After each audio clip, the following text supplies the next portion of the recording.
তো নমস্কার বন্ধুরা, আপনারা অনেকেই খুশি যে নতুন সরকার এসছে, যারা আমরা ১,৫০০ টাকা করে অনুদান পাচ্ছিলাম, অর্থাৎ যুবসাথী হোক বা অন্নপূর্ণা ভাণ্ডার হোক, যারা আপনারা আজকে ১,৫০০ টাকা করে পাচ্ছিলেন, তারা ১ মাস বা ২ মাস পর থেকেই তারা ৩,০০০ টাকা করে পেতে শুরু করবেন।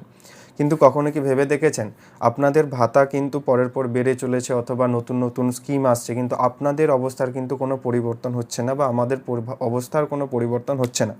তার একটাই কারণ, আমরা কিন্তু ইনভেস্ট করতে জানি না, বা আমাদেরকে ইনভেস্ট করা কখনো শেখানোই হয়নি। তো সেটা আপনারা কিভাবে করবেন? ধরুন আজকে আপনারা ১৫০০ টাকা করে আপনারা পাচ্ছিলেন, তো সেক্ষেত্রে পরবর্তীকালে আপনারা ৩,০০০ টাকা করে পাবেন। তো আপনাদেরকে আপনাদের মাথায় একটা জিনিস ভেবে নিতে হবে যে আমরা আজকের ডেটে দাঁড়িয়েও ১৫০০ টাকা করে পাচ্ছি, আর যে ১৫০০ টাকাটা আমাদের এক্সট্রা বাঁচছে, সেই টাকাটা আমরা কোথাও না কোথাও জমাবো বা জমানোর অভ্যেস তৈরি করব। যারা ১,৫০০ টাকা জমাতে পারবেন না, তারা অ্যাটলিস্ট ১,০০০ টাকা জমানোর চেষ্টা করুন প্রত্যেক মাসে, অথবা যারা ১,০০০ও পারছেন না, তারা অন্ততপক্ষে ৫০০ টাকা জমানোর চেষ্টা করুন। তা নাহলে ওই ১ মাস শেষে আবার হাতটা খালি এমনিতেই হয়ে যাবে, কোথাও না কোথাও খরচ হয়েই যায়। তো সেক্ষেত্রে আপনাদেরকে একটা কথা আমরা বলতে পারি, আপনাদের যেখানেই ব্যাঙ্ক অ্যাকাউন্ট আছে আপনারা সেখানে যাবেন, সেখানে স্টাফের সঙ্গে বা ম্যানেজারদের সঙ্গে কথা বলবেন যে এই টাকাটা আমরা কীভাবে জমাতে পারি।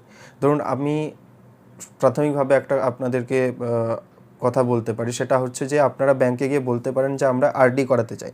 আরডি কথার অর্থ হলো রেকারিং ডিপোজিট। এতে কি হয় না, প্রত্যেক মাসে আপনি একটা নির্দিষ্ট অ্যামাউন্ট ওই একটা ফান্ডে আপনি জমা করবেন, যে আপনার যখন প্রয়োজন পড়বে ওই টাকাটা একসাথে সুদ সমেত ওই টাকাটা আপনি পাবেন। এবারে আরডির আরেকটা বিশেষ সুবিধা হলো যে আপনি নর্মালি সেভিংস অ্যাকাউন্টে, অর্থাৎ টাকাটা নর্মালি ব্যাংকে পড়ে থাকলে যেটুকু সুদ আসে সেটা খুবই কম। তো সেক্ষেত্রে আপনি যদি আরডি বা এফডি করান টাকাটা, সেক্ষেত্রে কিন্তু সুদের পরিমাণটা বাড়ে, এবং তার ফলে কিন্তু আপনাদের একটা ওই টাকা জমানোর যে মানসিকতা সেটা তৈরি হয়। তাই এইটার ওপর একটু গুরুত্ব দেবেন, পুরো টাকাটা খরচ করে ফেলবেন না, যাতে পরবর্তীকালে একসাথে আপনারা অনেকটা টাকা হাতে পেয়ে একটা নির্দিষ্ট কাজ করতে পারেন। ধরুন কারো ছেলে মেয়ে বড় হচ্ছে, বা কেউ ঘরবাড়ি বানাচ্ছে, তো সেই ক্ষেত্রে আপনারা যদি একসাথে ২০,০০০, ৩০,০০০ কি ৪০,০০০ টাকা একসাথে বের করতে পারেন, সেই টাকাটার কিন্তু অনেক বেশি ভ্যালু থাকে, রাদার দেন আপনারা যদি ওই টাকাটা প্রত্যেক মাসে মাসে জামা কাপড় কিনে অথবা মাছ মাংস খেয়ে যদি খরচ করে ফেলেন, তাহলে কিন্তু অবস্থার কোনো পরিবর্তন হবে না। তাই আপনাদের কাছে অনুরোধ, আপনারা টাকাটা জমাতে শুরু করুন, আপনারা নিজেদের মতো করে প্ল্যান করুন কোথায় জমাবেন, কিভাবে জমাবেন।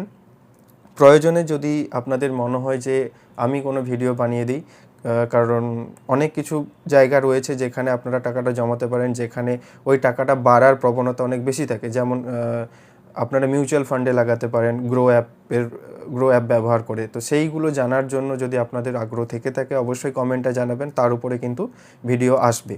আর চ্যানেলটার অবশ্যই সাবস্ক্রাইব করবেন, লাইক করে রাখবেন, যারা ফেসবুকে দেখছেন তারা ফলো করে রাখবেন, প্রয়োজনে শেয়ার করে রাখবেন, পাশে থাকবেন।